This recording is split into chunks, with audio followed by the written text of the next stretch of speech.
Yes, just like that. This will be more than enough to assassinate Varka.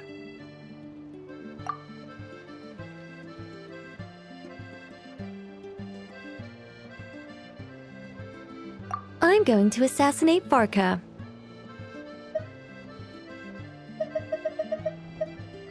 I need ideas for assassinating the Grand Master.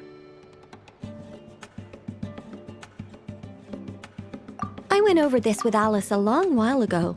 She stands with me, and has even offered several ideas on how I might take him out. Of all her suggestions, this one seemed the most promising. Bring a full cart of Mondstadt's newest dandelion wine all the way here, and then, before Varka's very eyes, tip the entire cart over the cliff.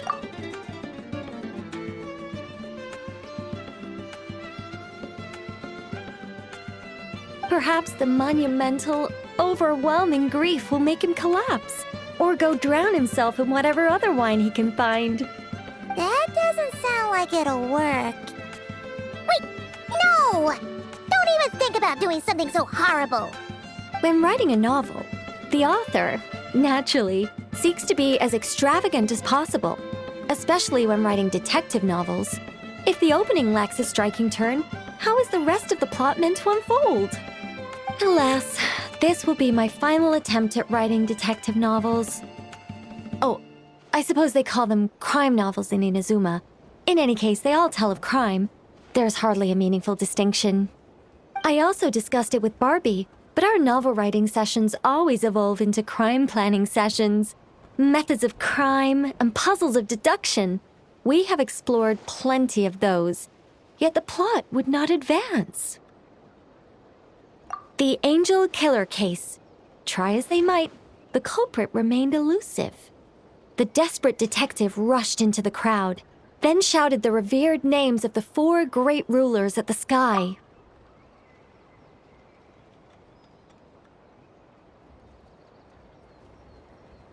Whoosh! Pitter-patter. Boom! Detective and murderer reduced to ash. What kind of writing is that? Doesn't that leave no room for deduction at all? Of course there is. It was only through painstaking deduction that the detective finally discovered the names of the 4 great rulers, learning also that shouting them at the sky would inevitably reduce one to ash.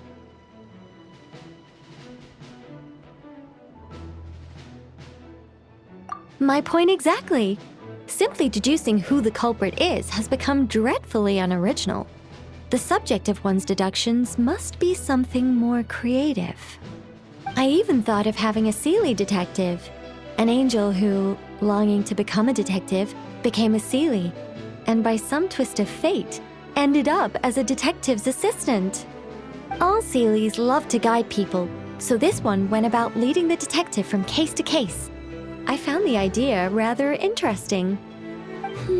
Come to think of it, the Seelie detective and the Angel Killer case seem far more interesting than assassinating the Grand Master. Never mind, guess I'll move on to work on that idea then. It's precisely because I overthink every little detail that I've lost interest in continuing. Not to mention the mountain of words I'll have to write. The very thought of penning all those words. Oh, what a hassle. And I can't even get a ghostwriter for this one. I'll just work on the Angel Killer case instead. But how might the detective deduce the truth? Perhaps he could have a conveniently informative dream.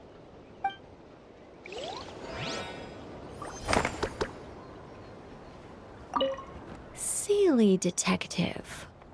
Hold on. Why not have the Seelie guide that detective to assassinate the Grand Master instead?